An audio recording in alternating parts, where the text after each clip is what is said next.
Hi guys, welcome back to some more Katawa Shoujo. Yay! Okay, here we go. I carefully push open the furthest door and peek in. It's a classroom, but it seems rather badly kept, or not in use.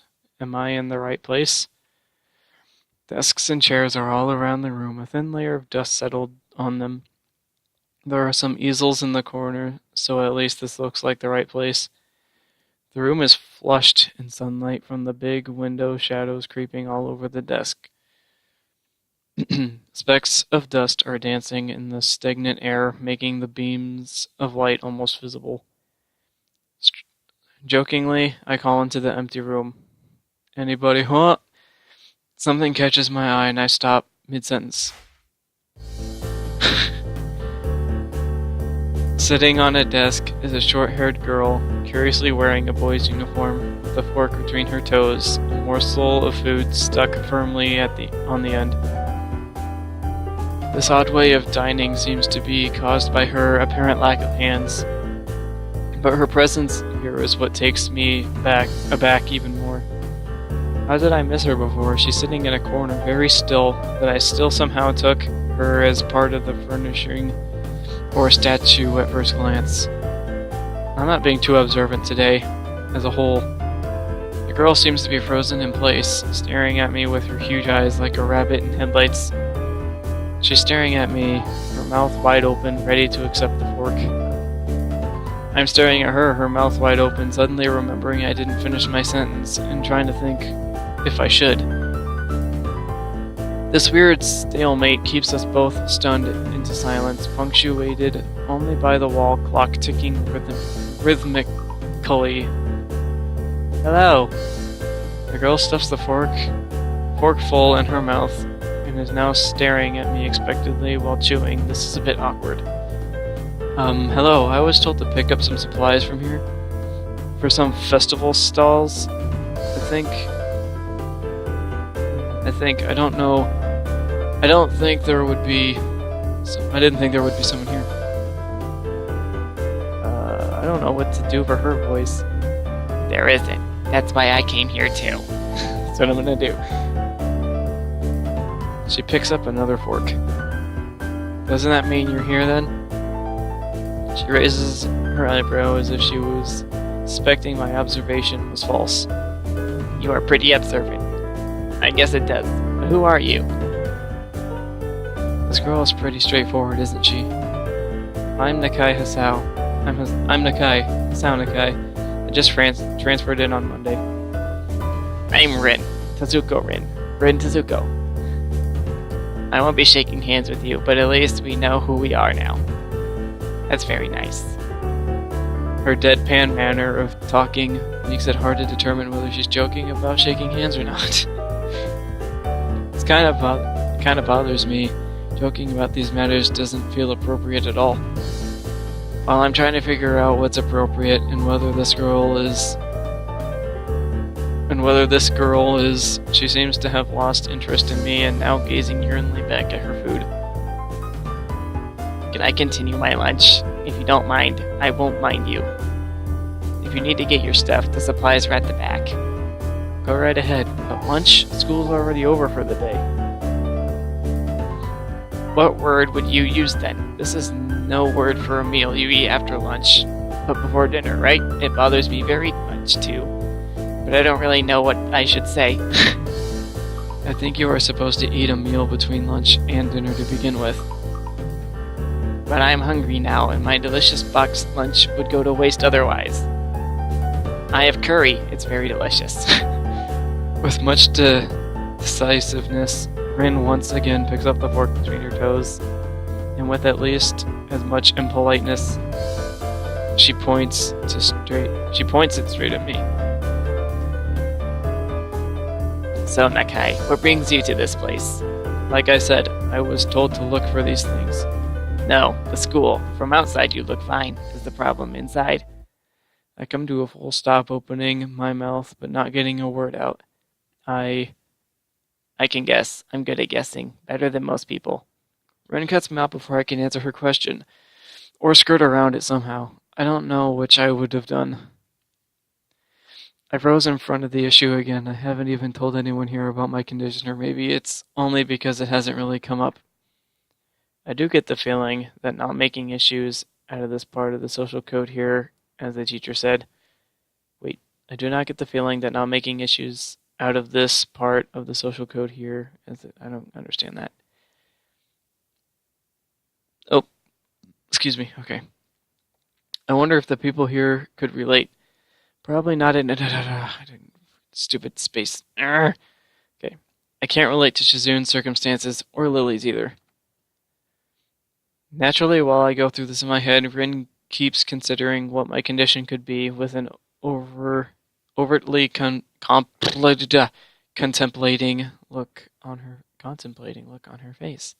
She puts her fork between her lips and leans back, looking at the ceiling as if the answer was written up there. A beam of light illuminates her face from the window side, creating a mask of dark shadow on the other side. I don't think it's anything in your head, and something in your guts would be boringly ordinary, like this lunch of mine, and less delicious. The problem must be in your pants. Oh no. This messed up Sherlock Holmes kind of statement is the sheer lack of tact. It was delivered with catches me completely off guard. God. That's funny. I think I might have reeled back even physically as Rin's eyes widen in revelation and astonishment. So I was right. There's something wrong with your tackle, isn't there? Oh no. There's not really... If you don't have anything biting on your bait, does it really count as it being baited? 'Cause that's my situation, so it's not really a tackle. It's more of an empty hook, I guess you could call it. There we go. Still partially in shock, but recognizing the need to reply something, I spit out the first thing I can think of. No, nothing like that. I have a heart problem, arrhythmia. I said it more like blurted it out, but I said it. The girl in front of me purses her lips together and glowers at me, looking very disappointed. How boring. Trouble in the pants would have been much more scandalous. Why, because you want to check it out or something? That's creepy. What's with this reaction? Sorry to let you down. I forgive you. Just, I collect people and a person with, what kind of problems would have been really great. Collect people? People with different problems. Huh, so you just go around asking people what's wrong with them? Pretty much. Well, she doesn't have a filter, and that's okay. It's kind of funny. I see. I have a friend that doesn't have a filter. He's been in a few of my videos. I won't rat him out, but he knows who he is. With little left to say, Rin assumes her lunch, and the conversation dies away, but I keep thinking about what was said. It's the first time I've told anyone else about my condition. All the other people I have either known about it already or heard about it from somewhere else. Or didn't need to know about it, like every other student here so far. Should I have told it as a natural part of my introductions? Is it expected of me? Hi, I'm Hisao. I have a very serious heart condition. Is that how I'm supposed to go around introducing myself from now on? As if our disabilities would define us. What a disgusting thought. Or maybe this Tezuka girl just has an unnatural interest in such things. She's still there. As I walk to the back of the room to pick up the item on Misha's list, a chance opens to study Rin from the corner of my eye. Her hair is burnt auburn, almost orange, and cropped short. Long hair would probably be impossible with no arms. I don't see how that'd be an issue. Well, I guess you couldn't really wash the bottom of your hair unless it goes down to your feet, but the boy's uniform and the lack of arms make her look very thin, almost scrawny. She's not particularly pretty except for her murky green eyes which flicker restlessly from below her short bangs, even when she eats. Her eyes aren't as green as, what's her name? Emmy's. Emmy's eyes were green. The distance and the shadow make it seem like they don't reflect sunlight at all, but instead absorb all of it. Let them jeez, I was yawning and talking at the same time. That didn't work. But instead absorb all of it within them like deep wells. She moves her feet almost as deftly as a normal person would use their arms. However, I can see this sight could discomfort people, especially while eating. It makes me feel a bit uncomfortable, at least. I hesitate to think about the word unnatural, but it's too late now, isn't it? I keep searching the cabins and shelves for Misha's things, but after enough time passes, the silence grows too uncomfortable, so I try to force some conversation out of this strange girl. So, do you always eat alone and this late, or do you get the occasional visitor? Visitor? Maybe you're my first occasional visitor, but I don't always eat alone either. Sometimes I eat with a certain person on the roof, if she's not horsing around. Horsing? She likes to do sports. Oh, she's talking about Emmy, isn't she? Because Emmy likes to run and stuff. Oh. That's all I can think of to say. Both of us fall silent again as Rin works the last bit of her meal to her mouth. I look down at my haul and double check it with Misha's list. It seems I have everything except plywood. So I think I have all the things now. That's very nice for you. Don't feel obligated to stay. I was about to take a nap anyway. You need to do whatever you're going to do with that stuff anyway, right? Or perhaps you like to watch girls sleeping. Oh my god, Rin, you're so weird. I'm not sure what to make of this, but Rin looks serious. Even if I did, I think I have to be going. I'll catch you around, Tezuka.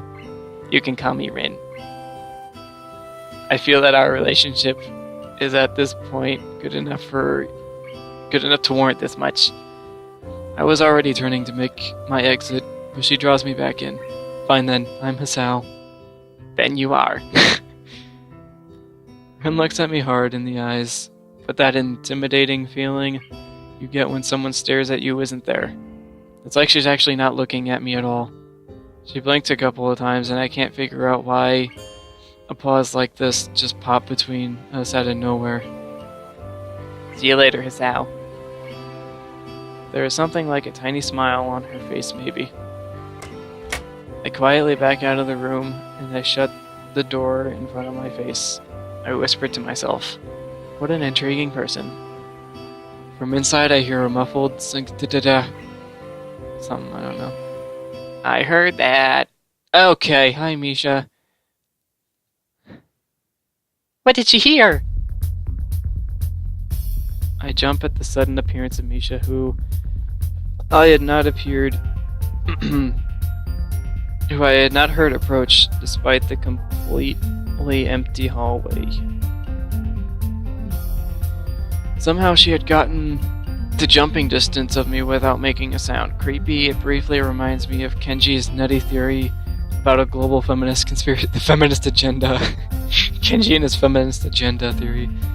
But I pushed that thought aside. Oh, hi Shizune. Shizune standing slightly behind me, she looks aloof. Alof. I don't know how to say that word. I think it's alof. And she couldn't have heard the remark that drew Misha's attention, but Misha is visibly excited. No, wait. More importantly, who is in there? There's no club meetings today. She tries to curiously peek past me, even though the door prevents her from seeing anyway. What are you doing here? You took so long. You took so long that we had to come check what's wrong. That's not good, Hichan. She waves her finger at me scoldingly. Well, I'm sorry for doing what you asked me to do with your frickin' big list. I found plywood, but everything else is still missing because you are tardy. Oh, sorry. I got the things here. Was just going to bring them. I think you're up to something mischievous, Hichan. Who's in there with you? I wonder. Misha signed something quickly to Zune, pointing at her own ear a couple of times. They're gonna over-exaggerate this situation, aren't they? Shizune immediately pushes her way past me and opens the door into the classroom I just left. I can only imagine the shock she is experiencing.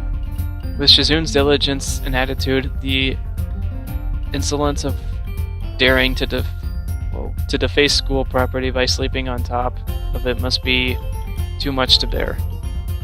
And indeed, she stares at Rin, frozen in place apart from the slight but noticeable trembling of her shoulders. From suppressed rage, I'm sure. Oh, excuse me.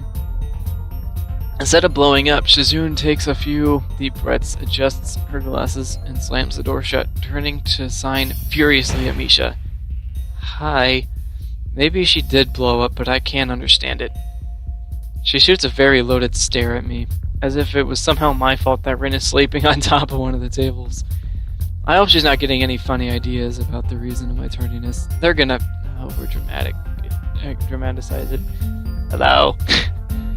Rin's voice comes from the other side of the door, and it takes a few eye blinks to realize she might have trouble opening it. I open the door to find Rin directly behind it, looking at us with a half-interested, half-sleepy face. Hello? Ha! Hold on, guys, 1 sec. Phone. Alright, sorry about that. Okay. Miss Tezuka, what do you think you were doing? You are not permitted to use these school properties for such disgraceful activity. Oh my god, we didn't, smash tabletops, I guess you could say. We didn't do that. It sure is suddenly very crowded in here. I didn't know I was this popular. Rin. I like Rin just because she's so sarcastic and so mellow. And she's chilled too, it's funny, huh? It's hard to say whether she's happy or unhappy about this turn of events. At any rate, she ignores them. Shizune Misha's scolding, so they have no choice but to drop the issue. Shizune taps Misha's shoulders, Shizune taps Misha's shoulder, points at Rin, and makes some quick signs. Popularity aside, please don't do that anymore. We weren't... Okay, fine, whatever. Anyway, how's your project going? Will it be done for the festival? Rin looks at them blankly, apparently at ease under the pressure. Shizune's cold stare is putting on her. I keep wondering about that myself too. And? We'll think about it harder. As Misha signs her reply to Shizune, her face turns into an unsatisfied frown. Miss Tezuka, please try to make this seriously. It will be a disaster if the wall looks like someone threw up their lunch onto it. Ew. Ren nods assertively. We'll think more seriously. Misha actually giggles at that, but Shizune doesn't, even after translation. She just shakes her head and takes the materials from me and takes off with Misha in tow. I don't know. Okay. Rin frowns thoughtfully as she looks after the retreating student council duo. How rude. It's true, though. I must finish my project before the weekend. There will be dire consequences if I don't. The end of the world as we know it. like weekends usually are, but more dire.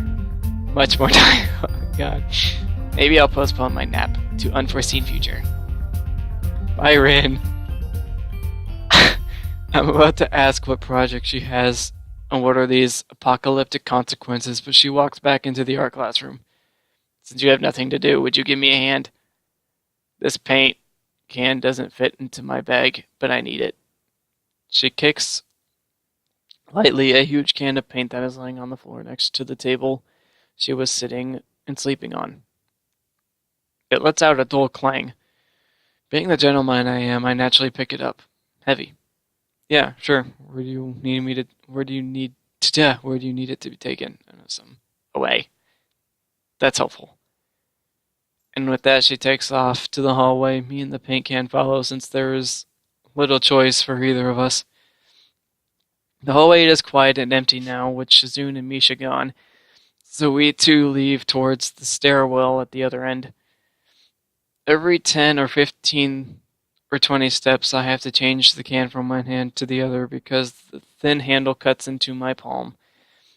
At least it keeps my arms from tiring too fast. I don't like paint cans like that because they do cut into your fingers and it hurts. It's not because it's heavy, just because it's freaking thin little carrying thing they have on it. Just, God, why can't they put like one of those plastic rings around it where it just doesn't hurt your hands that much? That would be a lot easier. Rin strolls in beside me with an uneven pace. Excuse me, that I have trouble matching. Or maybe I am walking weird because of the extra weight. It seems one of us is constantly walking too slow or too fast, and I can't figure out which. 2 flights of stairs below, trouble appears in the form of the head nurse and his fox-like grin. Ah, Mr. Nakai. What a happy coincidence. Tezuku too, of course. I think that's the voice I use for him. I want him to sound like James from Pokemon. I think that's the closest I'm gonna get. What am I kicking? Oh, wires, okay. He nods courteously to Rin, who does not acknowledge him back, then turns to me because obviously it's not me who he had some business with. There's something I forgot to mention on Monday. I nod and wait impassively because I can't even begin to guess what he forgot. The feeling of the handle delivering deeper into my skin doesn't make me feel enthusiastic about this interruption either. It's about your medications.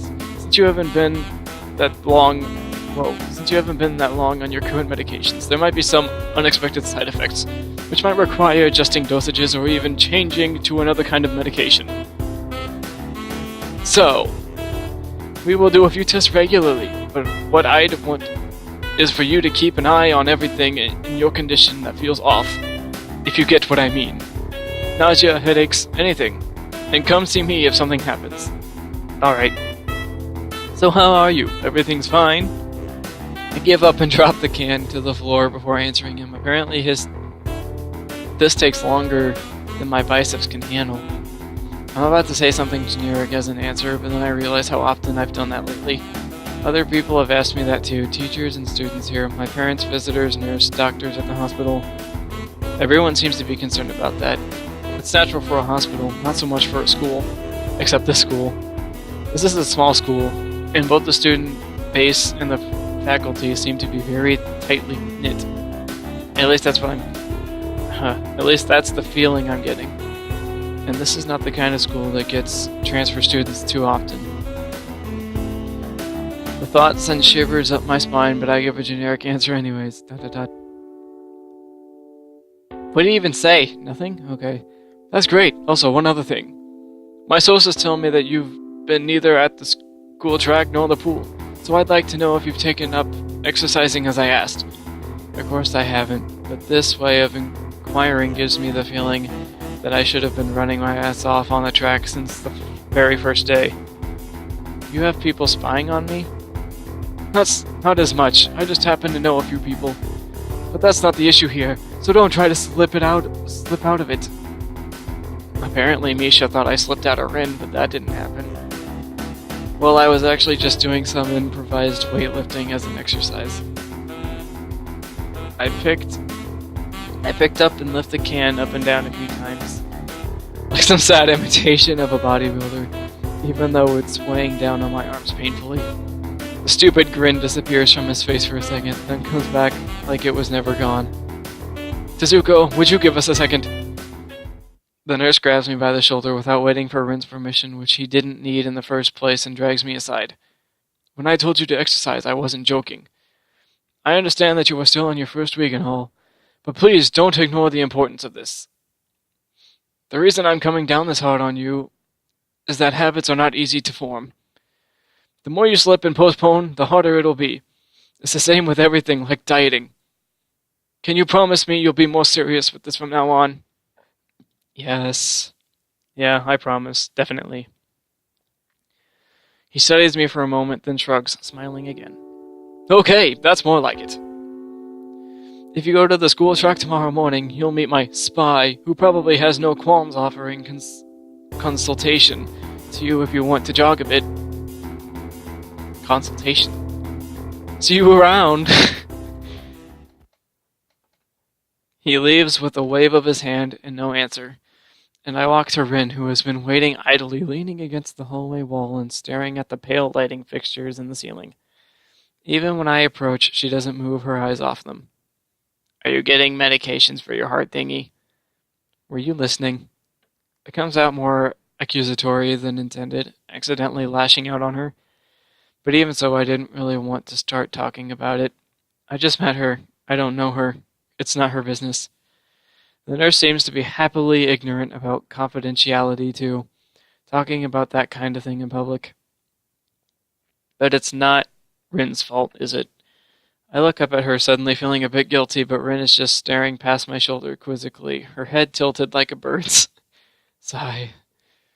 I don't know why this is so hard for me. It feels like there's something inexplicable lock that prevents me from being more upfront about this. Yeah, they're for my heart. Will they make you feel better? No, not really. They just make me a little less worse. Rin keeps looking at me for a while longer, and she neither says anything further nor displays any kind of emotion I could discern. I'm thankful that she doesn't. I think I'm still not quite used to all this. At the hospital, it was easy, but I still haven't sorted my feelings about having to live a normal life with this disability. We leave the main building, and Rin leads us onward toward the dorm. We stop at the small patch of greenery in front of the dorm building. The dorm is built on a slightly elevated ground with a wall and a few trees that everyone has to circle around every time they come or go. It's probably the only inconvenient design in the school. The entire wall is made up of some kind of bricks, as the building itself has been covered with some sort of painting. Some sort of a painting, I think is what it said. Most of it is still mere sketches, quick lines drawn with black and white against the gray plastering that covers almost the entire length of the wall. Some places look a bit more finished. There are human faces and legs and hands. I can't quite say what the painting as a whole might portray. Stacks of what seems to be paint cans are arranged in piles on the ground beside the wall. See, the left side is hardly off the ground yet. It's because I couldn't get in the mood yesterday, so I gave up and went to meditate instead. Then it was suddenly morning. Hold on, the phone's ringing again. I'll be right back.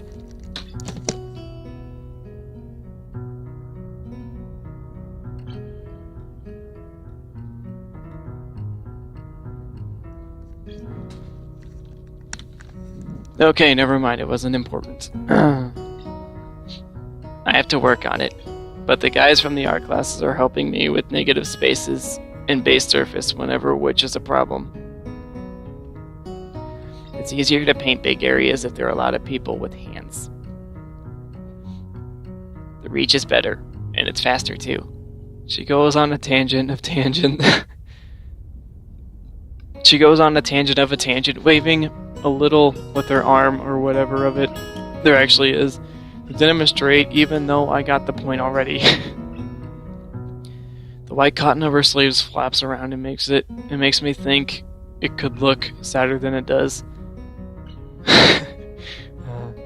But it makes me feel out of place, like almost every tangible reminder of a student bases special... Whoa, hold on. But it makes me feel out of place, like almost every tangible reminder of a student's bases special properties has in the past few days. This girl doesn't notice my dreary feelings, of course, or the fact that she lost me a while ago already, and just keeps on blabbering. So that's why I'm trying to figure out if there's something I need to figure out, and then figure out that before it's too late, and all hope is lost. She really does go on a tangent about tangents, jeez. Why would all hope be lost? Because paint has to be painted, and then it has to dry, and then it has to be painted over with another kind of paint. It takes time.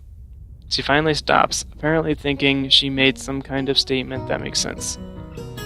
I think it's best to start from the top. See, I like Rin because she doesn't even care about her disability. She's just like, yeah, whatever, it's here. And then she flaps her stumps. Sounds mean when you say it like that, but that's what they kind of are. They're just like stumps of what she used to have. And she's like, yup, nothing here anymore. So this is your project? You did this? Yes. Yes. All of it? Yes.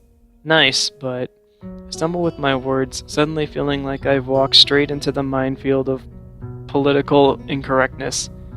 It's okay, you can say it. I probably won't get mad.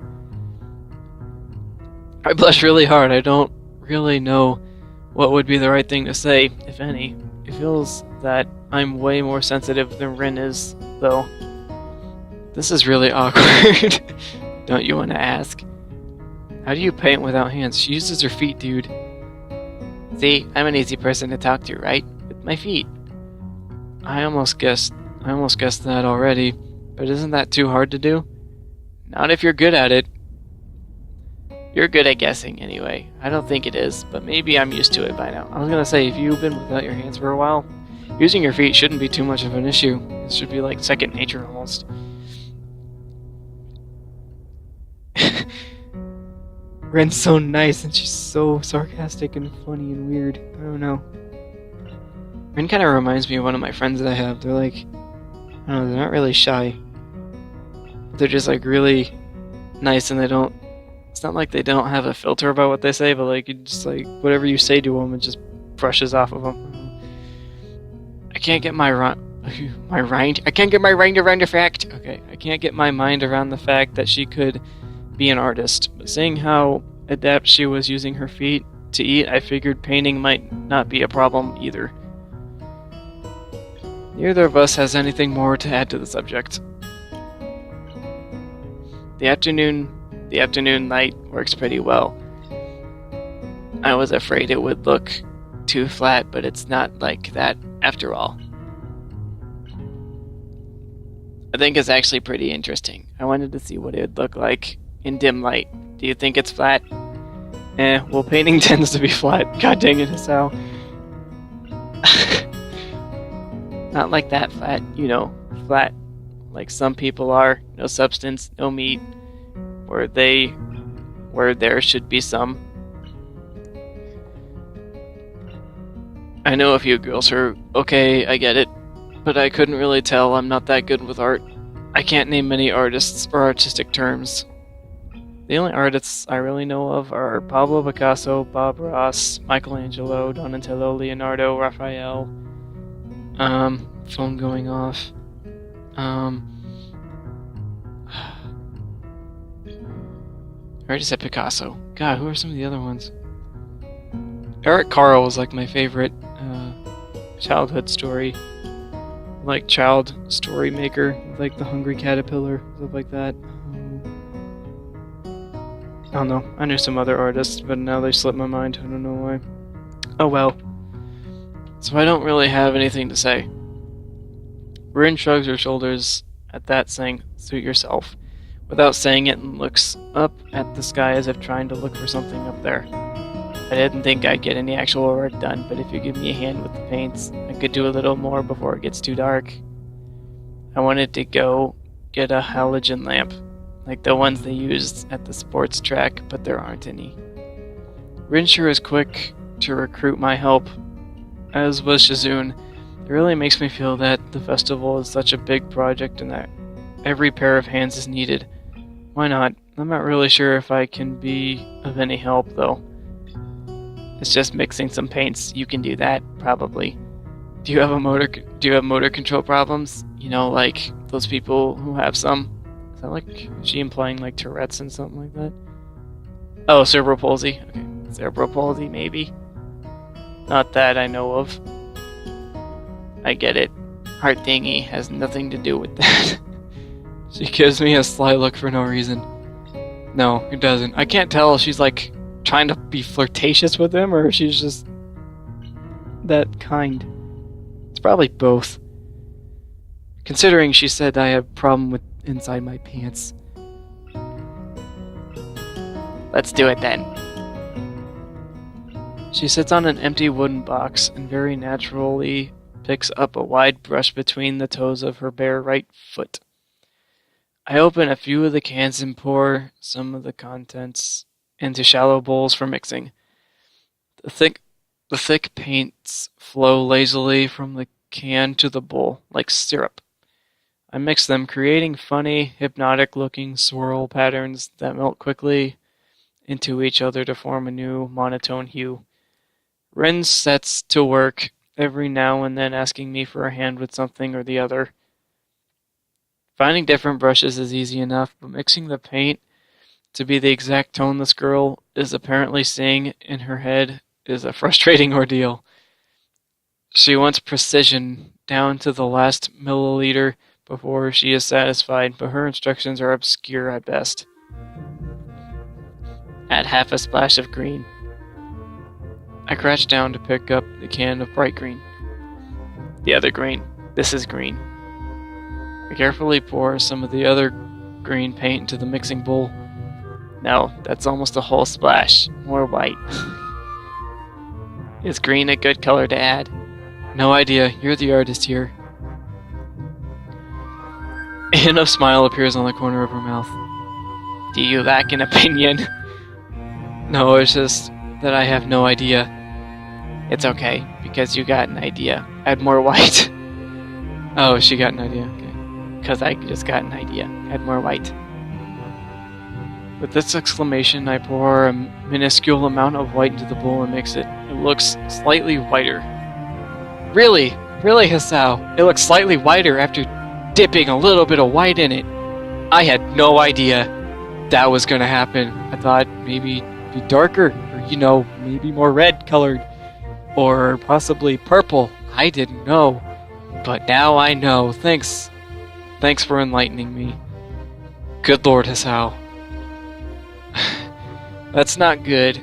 That's not good. It has to be like the color when you wake up and you know what you saw, the meaning of life in your dream, but you can't remember it. Oh my god. Maybe it's yellow.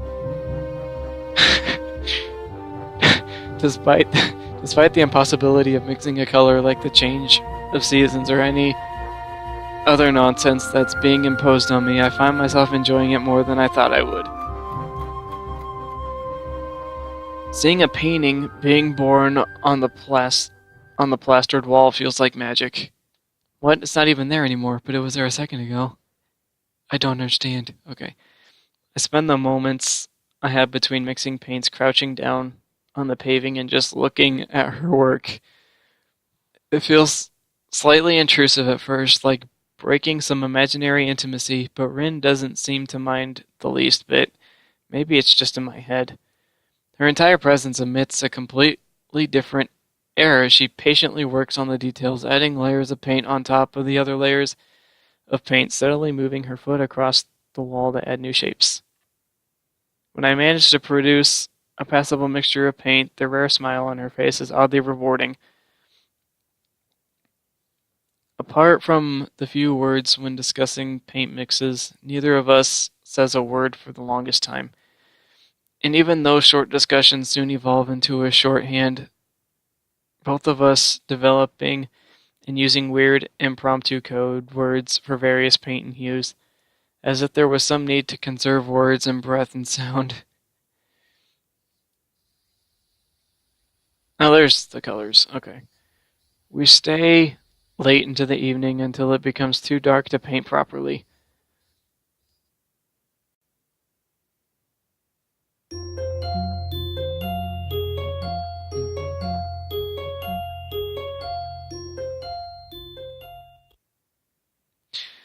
Okay, that'll probably be it for this episode. Thanks for watching, guys. Don't forget to like, favorite, share, subscribe if you haven't already. There's going to be more Wolf Among Us coming. I'm going to try to get one out either tonight if it's done uploading by tonight. It probably won't be done uploading by tonight, to be honest, but it'll be up tomorrow morning as long as I don't have any more uploading issues. But, yep, thanks for watching, guys, and see you next time.